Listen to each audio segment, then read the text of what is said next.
we're going to talk about classes now. And this isn't classes in your usual RPG sense, like warrior and mage and things.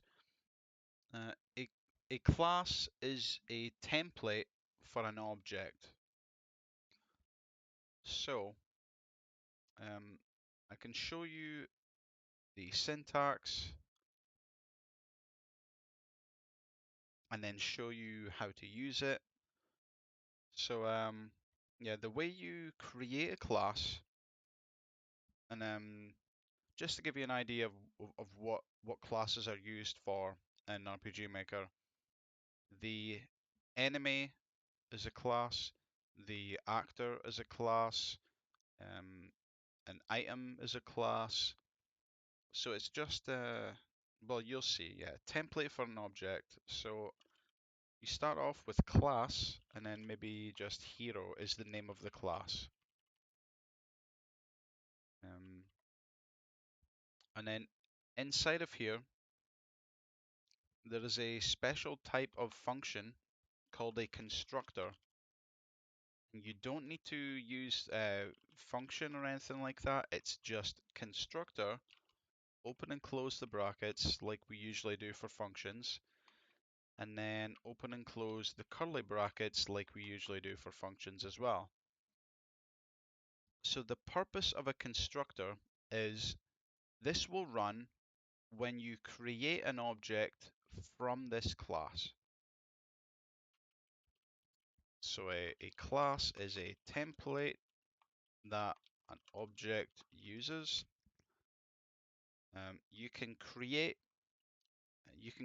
objects using this class as a template. I'll just keep saying it over and over because that's the way that you cement this in. That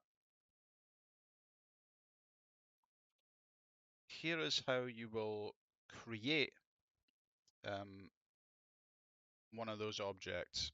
So you can use let or const or any of those sort of things. You say let. Let's use the example from before. Let male hero equal new. This is the keyword that you use to create a class, new hero. So let male hero equal new hero. And then we'll say let female hero equal new hero. So these are now of type hero, and there's nothing in it yet. But the important thing is this is an instance of hero, and this is a completely separate instance of hero. So let's go a bit more into what we can do with these. So the constructor runs when a new hero is created, but it only runs on its own hero. It doesn't run on every hero. So what you can do here is pass in a name, pass in a game class. Now this is just my usage of the word. We can't be throwing around the word class when we're talking about these classes as well. But this is the sort of gamey class, like warrior or priest or whatever. So within the constructor, we will use this. You remember from the objects lesson that this just means this class or this object that I am inside. So this dot name is going to equal name. Big distinction here. This dot name is different from these. This is saying take the name variable that is on this class or this object and set it equal to the name we have passed in. So if this is confusing, what you can do is do things like add underscores to the properties that you're adding like this, so you know that this is separate from this and this. So yeah, now when you pass in a name, it will automatically set the name to that. But we're not finished. We need to do this, and we'll say game class just to keep it clean, equals game class. So how do we do this though? How do we pass in the name and the game class to this object or to this class? Just the same way we do with function parameters, we will add them in here and we will say Joe because that's the name, and we will say priest. Joe is a priest. And then same here, we'll do Jill, and she could be the warrior.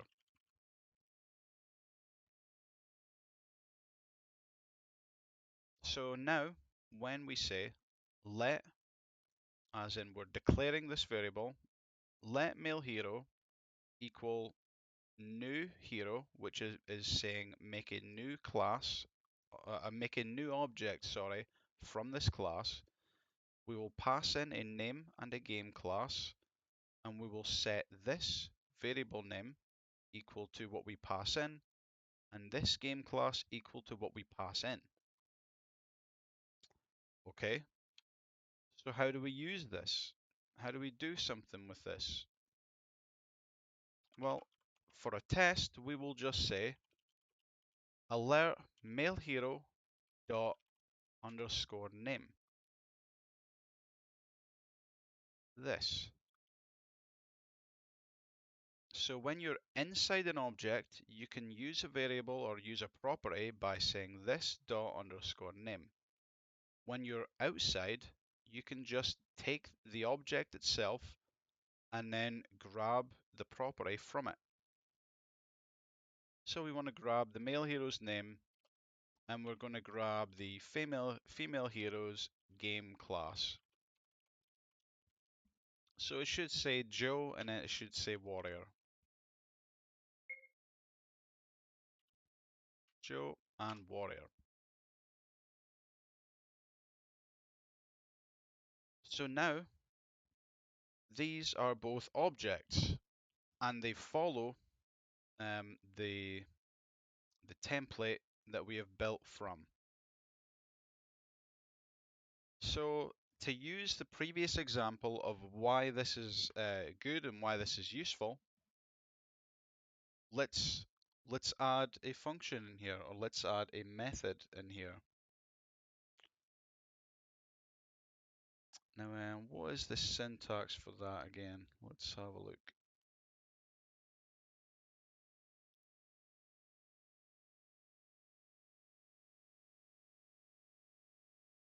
Okay, it's as straightforward as doing just like it's like a mix of what we saw before. So we would say, let's say this is the method name. So this is our method name and class. And then we have open and close brackets, which is just like we set up functions. And then we have open and close curly brackets. So all of our code goes in here. So let's return this dot name plus a little space plus this underscore game class. So now we've only typed this out once, but both of our objects can use it. So if we, instead of name, we say name and class, and then open and close brackets because this is a method that we're running. We've seen all this stuff before, we're just putting it all together. So when you're getting a property, it's simply the name, it's dot, then the name. But when it's a method, we will do dot method name, open and close brackets to make the code run. So we just want to run this on both the male and female heroes. So again, this is what it looks like outside. If you're just running some code, this is what it looks like. But we're using it in alert so we can see a little box with the message inside. So that's why we still have this, and that's why we still have that. So name and class, please. It returns the name plus a space and then their class. Joe Priest, Jill Warrior. So this is, we had the short answer to why objects and classes were useful. And I guess this is the slightly longer answer as to why it's useful. You can create a class. You can take in anything that's important to have right at the start. You can still add to this. You could then say male hero dot last name equals Valentine or Valine. That's fine. Joe Valine. And this still works. You've now just added this property to this object like that. But what's more important is anything that's crucial to the operation of a hero, you can add all here. So again, in gamey terms, you can say maybe take damage, pass in a damage value that we want to use, and in the constructor, maybe everyone in your game starts with 20 health. You can just say this HP equals 20. You don't have to pass it in the constructor. You can just set something within here as well. And every hero that is created will automatically be assigned 20 HP. So then you can have a method inside of this hero class that says this HP minus equals the damage value. And again, this is just what we've seen. We've seen all this before. But now we can do male hero dot take damage and then pass in whatever number you want. So if this is